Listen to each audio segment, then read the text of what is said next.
तो देखिए first India की तरफ से भव्य कार्यक्रम हो रहा है करौली, आपको लेकर चलेंगे जहां पर देखिए ऐसे चेहरों को सम्मान किया जा रहा है जिनको जरूरत थी।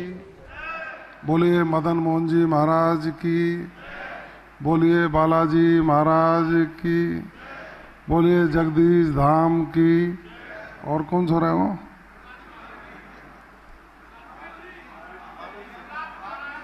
वो तो बोलेंगे ही हम, आपका तो नहीं रह गया कोई। बोलिए गिरिराज धरने की।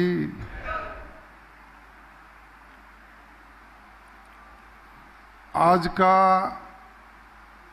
फर्स्ट इंडिया द्वारा आयोजित यह कार्यक्रम करौली के उन लोगों के लिए समर्पित है जिन्होंने अपने जीवन में बिना किसी प्रतिफल के महत्वपूर्ण उन क्षणों को समाज सेवा में लगाया जिनसे दूसरों के जीवन को संवारा जा सकता है, सुधारा जा सकता है और उनके जीवन में खुशियां लाई जा सकती हैं। ऐसे करौली के रत्नों को मेरी ओर से बहुत बहुत प्रणाम, बहुत बहुत। इस कार्यक्रम में मौजूद और जिनकी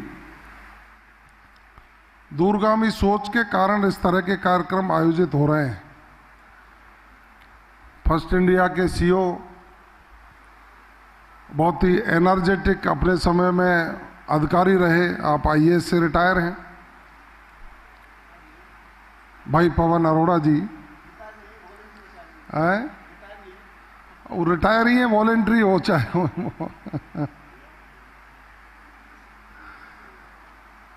हमारे करौली शहर के लोकप्रिय विधायक आदरणीय दर्शन सिंह जी गुजर साहब, सपोटरा के लोकप्रिय विधायक भाई हंसराज जी बालोती जी, यहाँ के जिला कलेक्टर नीलाभ जी और एसपी लोकेश जी, और मेरे बहुत पुराने मित्र करौली के पूर्व में सभापति रहे। अब ये कह रहे थे कि हम पूर्व सभापति नहीं कहेंगे, मेयरपति कहेंगे। मेयरपति नहीं कहेंगे, पूर्व सभापति कहेंगे। हैं तो पति, चाहे सभापति हो चाहे मेयरपति हो। भाई राजाराम जी, भाई मनोज जी बैठे हैं, जितेंद्र जी, और फर्स्ट इंडिया परिवार के सभी विभिन्न दायित्वों का निर्वहन कर रहे इस टीम के सदस्यगण, प्रशासनिक अधिकारी बंधुओं, हमारी भारतीय जनता पार्टी के कार्यकर्ता बंधुओं और सभी समाज सेवी। मेरे से पहले वक्ताओं ने अपनी अपनी बात आपके बीच में रखी, और बात इसलिए रखी कि फर्स्ट इंडिया ने एक मंच उपलब्ध कराया करौली जिला हेडक्वार्टर पर, और मंच गैर राजनीतिक था। दूसरे दल के साथियों को बुलाया गया, वो आ नहीं पाए। गैर राजनीतिक तरीके से एक मंच को उपलब्ध कराकर उन शख्सियतों का सम्मान करने का कार्यक्रम रखा गया जिनका मैं उल्लेख कर रहा था। यह बात सही है कि हमारे ऑफिसों में जब अधिकारियों के समक्ष हम देखते हैं तो एक चैनल खुला हुआ होता है। पहले जब हम ऑफिसों में जाते थे तो ईटीवी के चैनल को खोल के रखे थे, और उस समय ईटीवी में आदरणीय जगदीश चंद्र जी काम करते थे। अब वो फर्स्ट इंडिया संभाल रहे हैं। तो आपकी जो कनेक्टिविटी है, अंतिम छोर पर बैठे व्यक्ति की समस्या, उसकी संवेदना को कलेक्ट करके उचित समय पर सूचना तंत्र के माध्यम से टेलीविजन के पटल पर ला देना, उससे प्रशासनिक गतिविधियों में भी सक्रियता बढ़ती है। तो मैं आपको साधुवाद और बधाई देना चाहूँगा। आपके फर्स्ट इंडिया की जो टीम जिस सजगता से काम करती है और उस सजगता के आधार पर सरकार का प्रशासनिक तंत्र भी आपसे सहयोग लेकर प्रभावी तरीके से काम करता है, ये उल्लेखनीय है। और चैनल भी हैं, काम कर रहे हैं अपने अपने तरीके से, और हर चैनल की अपनी अपनी खूबी, अपना अपना विचार होता है। लेकिन फर्स्ट इंडिया ने गांव, ढाणी और दूर दराज के इलाकों में जो पैठ बनाई है, उसके लिए मैं आपके प्रबंधन को बहुत बहुत साधुवाद और बधाई देना चाहूँगा। जितेंद्र जी समय समय पर मिलते रहते हैं। आप लोगों के ललक और सोच यही है कि सरकार जो अच्छे काम कर रही है उनका प्रचार प्रसार कैसे हो और अच्छे कामों के इम्प्लीमेंटेशन में मीडिया का सहयोग कैसे किया जा सकता है, उस पर आपका जो सकारात्मक सोच है उसके लिए भी मैं आपको साधुवाद और बधाई देना चाहूँगा। क्योंकि लोकतंत्र के जो स्तंभ हैं उसमें मीडिया भी चौथा स्तंभ है, और इसके माध्यम से हम अपनी बात को आम जनता तक पहुंचाकर और उसके काम में और शुद्धता कैसे लाई जा सकती है उसमें बहुत बड़ा सहयोग कर सकते हैं। आज राजस्थान इन पौने 2 वर्षों में आप सबके सहयोग से विकसित राजस्थान बनने की राह पर चल पड़ा है। प्रदेश के मुख्यमंत्री आदरणीय भजनलाल शर्मा जी का वही सकारात्मक सोच जो पंडित दीनदयाल उपाध्याय, श्यामा प्रसाद मुखर्जी जी ने आज से 75 साल पहले देखा था कि हम अंतिम पंक्ति में बैठे व्यक्ति को समृद्ध करके राष्ट्र की मुख्यधारा में कैसे जोड़ सकते हैं। देश के प्रधानमंत्री जी की भी सारी योजनाएं अंतिम पंक्ति में बैठे व्यक्ति को केंद्र बिंदु मानकर बनाई जा रही है। तो मैं फर्स्ट इंडिया को इस बात का भी साधुवाद देना चाहूंगा कि उन योजनाओं को लागू करके आम जनता के सदुपयोग के लिए कैसे और अच्छा किया जा सकता है, इसमें आपके सकारात्मक सुझाव हमेशा रहे। अभी लोकेश जी कह रहे थे कि करौली जिला जो बहुत समय पहले किसी और नाम से जाना जाता था, इस मौके पर मुझे कहने में कोई अतिशयोक्ति नहीं है। जब भी कहीं करौली जिले का नाम आता था तो लोग सोचते थे वहाँ अपराध और दूसरी चीज़ों का गढ़ होगा, लेकिन करौली जिले के लोगों ने सकारात्मकता और एजुकेशन प्राप्त करके शांति व्यवस्था और कानून व्यवस्था में जो स्थान पाया है, मैं आमजन को भी और प्रशासन के लोगों को भी साधुवाद देना चाहूँगा। अभी इन पौने 2 वर्षों में डाटा देख रहा था, चाहे हत्या हो, हत्या का प्रयास हो, चाहे महिला दुराचार के प्रकरण हो, चाहे SC ST के अपराध हो, सारे अपराधों में भारी कमी है। मादक पदार्थों की तस्करी के खिलाफ और संगठित अपराध के खिलाफ प्रदेश के मुख्यमंत्री जी के नेतृत्व में प्रभावी कार्रवाई हुई। उसी का कारण है कि करौली में भी और पूरे प्रदेश में अपराध के ग्राफ में भारी कमी आई है। जो प्राथमिकता है हम सबकी कि हम अपराध को कम करेंगे और आम जनजीवन सुखी रहे, शांति से अपना जीवन यापन कर सकें, उसकी व्यवस्था सरकार करेगी। तो मैं इस मंच के माध्यम से यहाँ के प्रशासनिक अधिकारियों को भी और प्रदेश के मुख्यमंत्री जी का आभार व्यक्त करना चाहूँगा कि उनकी सोच और उनकी सकारात्मकता और दृढ़ता के कारण अपराध पर लगाम लगाने का काम हम सब ने मिलकर के किया है। जैसा कि करौली में पोटेंशियल की बात हो रही थी, तो मैं साधुवाद धन्यवाद देना चाहूंगा और आभार व्यक्त करना चाहूंगा, उस शख्सियत का नाम भी लेना चाहूंगा। करौली कभी सवाई माधोपुर जिले का अंग हुआ करता था। स्वर्गीय बाबा हंसराम जी, उनके प्रयासों के बाद करौली जिला बना और जिला बनने के बाद यहां विकास की जो संभावनाएं हैं उनको गति मिली। निश्चित रूप से अभी विकास करने की बहुत गुंजाइशें हैं। अभी हंसराज बालोती जी कह रहे थे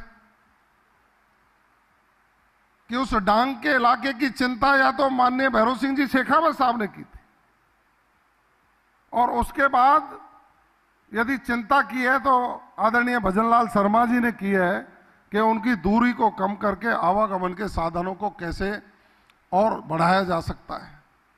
आज रोड की कनेक्टिविटी करौली की अच्छी हो, इसकी सरकार चिंता करती है। यहां इको टूरिज्म बढ़ाया जा सकता है।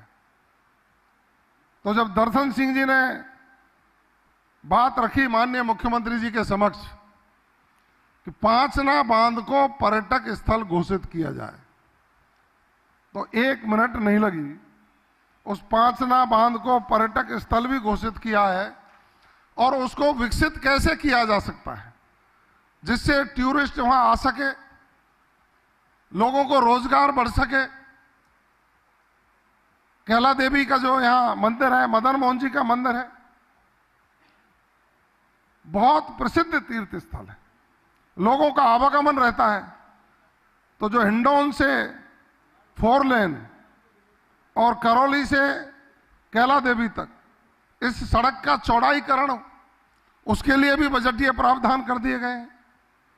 एक बहुत बड़ा पुल की इनकी डिमांड थी हंसराज जी की, माननीय मुख्यमंत्री जी ने उसको भी स्वीकृत कर दिया। और जब हम पिछली बार आते थे तो राजाराम जी कहते थे कि इस हॉस्पिटल को सैटेलाइट किया जाए। अब की बार आए तो दर्शन सिंह जी ने कहा कि इसको सैटेलाइट हॉस्पिटल का दर्जा दिया जाए जो अंदर है, क्योंकि हॉस्पिटल बड़ा बाहर बन गया। उस समस्या का समाधान भी माननीय मुख्यमंत्री जी ने आपका कर दिया है। एजुकेशनल स्तर यहाँ का ठीक हो, युवाओं को रोजगार मिले, तो माननीय मुख्यमंत्री जी ने राइजिंग राजस्थान करके सरकार के पहले ही वर्ष में देश विदेश के उद्योगपतियों को राजस्थान आने का निमंत्रण दिया।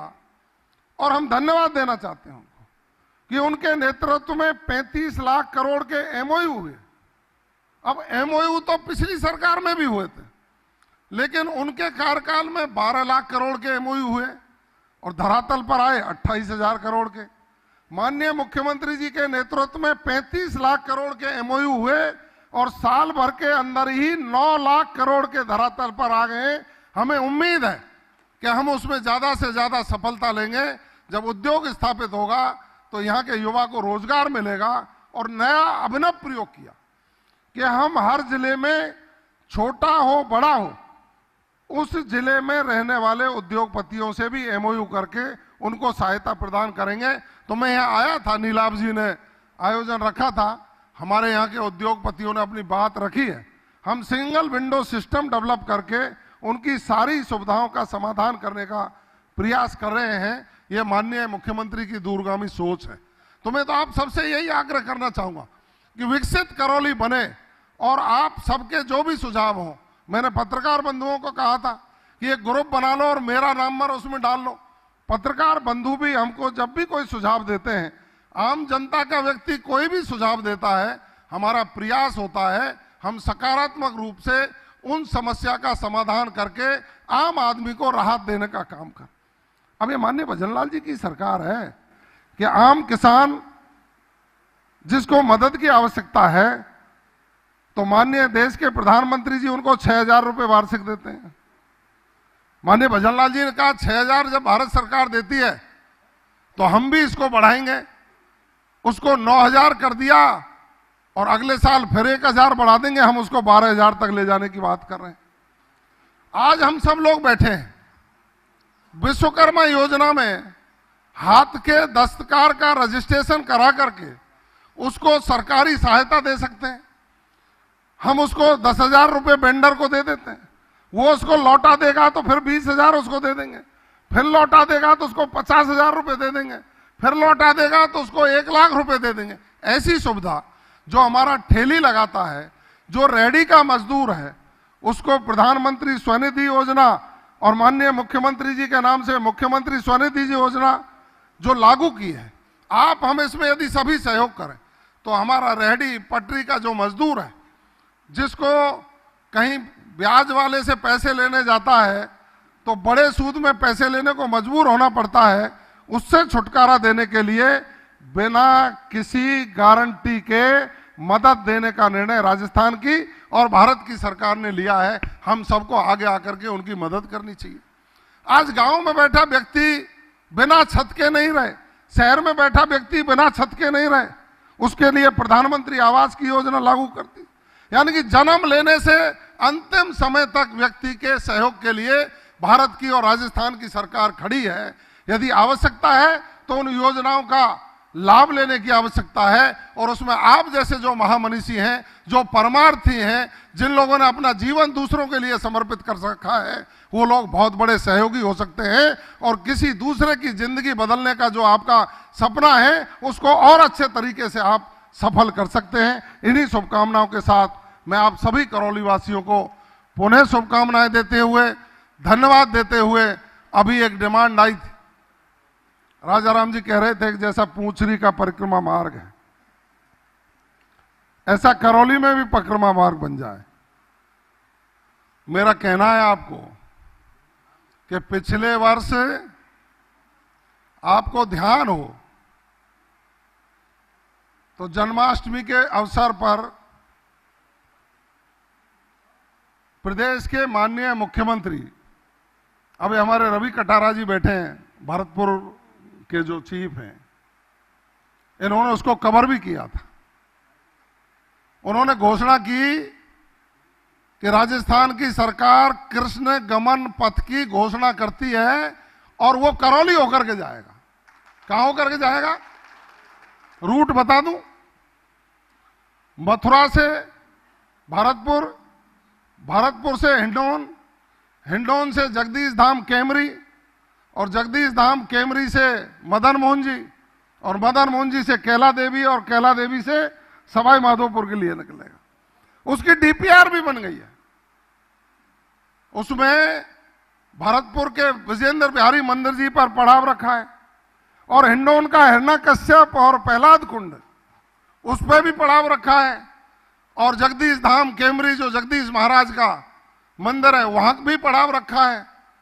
अगला पड़ाव कैला देवी करौली है और उसके बाद सवाई माधोपुर में निकल करते मथुराधीश कोटा होते हुए झालावाड़ होते हुए संदीपन गुरु के आश्रम तक जाने की व्यवस्था ये माननीय मुख्यमंत्री भजनलाल शर्मा जी ने की है। मैं चाहूंगा कि राजा राम जी सहित सब लोग ताली बजाकर उसका अभिवादन करें।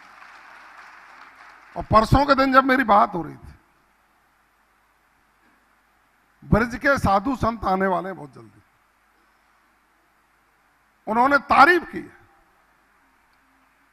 उन्होंने कहा कि हमारी जो विरासत का संरक्षण है, उस विरासत के संरक्षण के लिए प्रदेश के मुख्यमंत्री जी ने इतना बड़ा काम किया है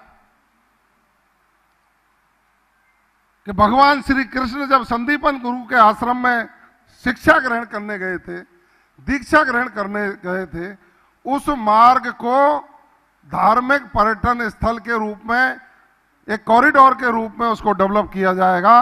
तो वो साधु संत बहुत जल्दी कार्यक्रम बना करके इस मार्ग पर निकलने वाले हैं। और माननीय मुख्यमंत्री जी ने मेरे को कहा परसों पहले रोज कि मेरे पास ऐसी सूचना मिली है साधु संत यहां से निकलेंगे। तो माननीय मुख्यमंत्री जी मध्य प्रदेश के मुख्यमंत्री जी से बात करके वो ये भी कह रहे थे कि जो मध्य प्रदेश से गोवर्धन जी की परिक्रमा देने आने वाले लोग हैं उनको भी इसी मार्ग से लाया जाएगा, जिससे उनको भी इस मार्ग के धार्मिक महत्व की जानकारी मिले और इस मार्ग को विश्व के पटल पर विकसित किया जा सके। ऐसी परिकल्पना के साथ इस करौली को विकसित करने का सपना प्रदेश सरकार और माननीय मुख्यमंत्री जी का है। इसलिए मैं समझ सकता हूं कि करौली भी विकसित जिलों में शामिल होगा। और विकसित जिलों में शामिल होकर के विकसित राजस्थान के सपने को पूरा करने में आप हम सब मिलकर के सहयोग करेंगे। इस आयोजन के लिए बहुत बहुत धन्यवाद, बधाई, आपको शुभकामनाएं। और पुनः पवन जी को और आपकी पूरी टीम को और भाई रवि जो भरतपुर से हमको कवर करते रहते हैं, इन सबको बहुत बहुत बधाई, शुभकामनाएं। राम राम साहब।